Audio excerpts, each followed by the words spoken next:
ரசூலுல்லாஹி ஸல்லல்லாஹு அலைஹி வஸல்லம் அவர்கள் இந்த பெருநாள் தினத்தில் தொழுகைக்கு செல்கிறார்கள் என்று சொன்னால், போகும்போது ஒரு வழியிலேயும் திரும்பி வரும்போது இன்னொரு வழியிலேயும் வருவார்கள்.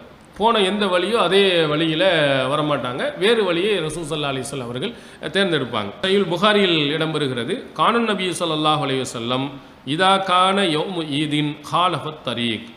ரசூல் ஸல்லல்லாஹு அலைஹி வஸல்லம் அவர்கள் பெருநாள் தினம் வந்துவிட்டால் அவர்கள் வழியை மாற்றிக்கொள்வார்கள். போகிறதுக்கு ஒரு வழி, வர்றதுக்கு ஒரு வழி.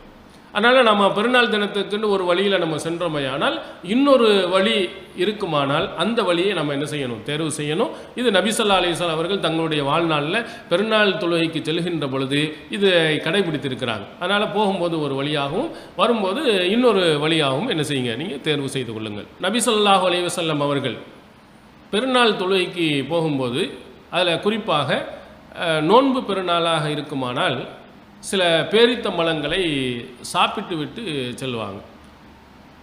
அதே மாதிரி ஹஜ்ஜி பெருநாளாக இருந்தால் சாப்பிடாமல் அந்த தொழுகையில் அவர்கள் கலந்து கொள்வாங்க. அதனால் நாம் இந்த நோன்பு பெருநாளாக இருப்பதின் காரணத்தினால் நம்ம போவதற்கு முன்னால் பேரித்தம்பழங்களோ அல்லது வேறு சாப்பாடு ஏதாவது இருக்குமானால் அதை நாம் சாப்பிட்டு விட்டு செல்ல வேண்டும். இதுவும் நபி ஸல்லல்லாஹு அலைஹி வஸல்லம் அவர்கள் நமக்கு காட்டித்தந்த ஒரு வழிமுறை. அதனுடைய ஆதாரங்களை நம்ம பார்க்கலாம். புகாரி, திருமதி, இப்னு மாஜா, அஹ்மதில் இடம்பெறுகிறது, லா யகுது யௌமல் ஃபித்ரி ஹத்தா யஅகுல தமராத்தின். நபி ஸல்லல்லாஹு அலைஹி வஸல்லம் அவர்கள் நோன்பு பெருநாளுக்கு செல்கின்ற பொழுது சில பேரித்தம்பழங்களை சாப்பிடாமல் அவர்கள் செல்ல மாட்டார்கள். இந்த மாதிரி ஒரு செய்தி. அதே மாதிரி இப்னு ஹுஸைமாவில் வரக்கூடிய இன்னொரு செய்தியில், கானலா யஹ்ருஜ் யௌமல் ஃபித்ரி ஹத்தா யதஅம. ரசூல் ஸல்லல்லாஹு அலைஹி வஸல்லம் அவர்கள் நோன்பு பெருநாளில் சாப்பிடாமல் போக மாட்டார்கள். வலா யதஅமு யௌமன் நஹ்ரி ஹத்தா யதுபஹ. அதே போன்று ஹஜ்ஜு பெருநாளில் குர்பானி அறுக்கப்படுகின்ற வரையிலையும் அவர்கள் சாப்பிட மாட்டார்கள். அதாவது நோன்பு பெருநாளாக இருக்கும்போது சாப்பிட்டுட்டு போவாங்க, ஹஜ்ஜு பெருநாளாக இருந்தால் சாப்பிடாமல் போவாங்க.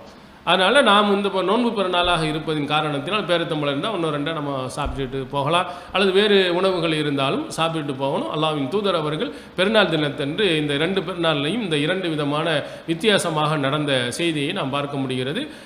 எனவே நாம் இந்த பெருநாளில் நாம் செல்லக்கூடியவர்கள் சாப்பிட்டு விட்டு செல்கிற அந்த நபிமொழியை பின்பற்ற வேண்டும்.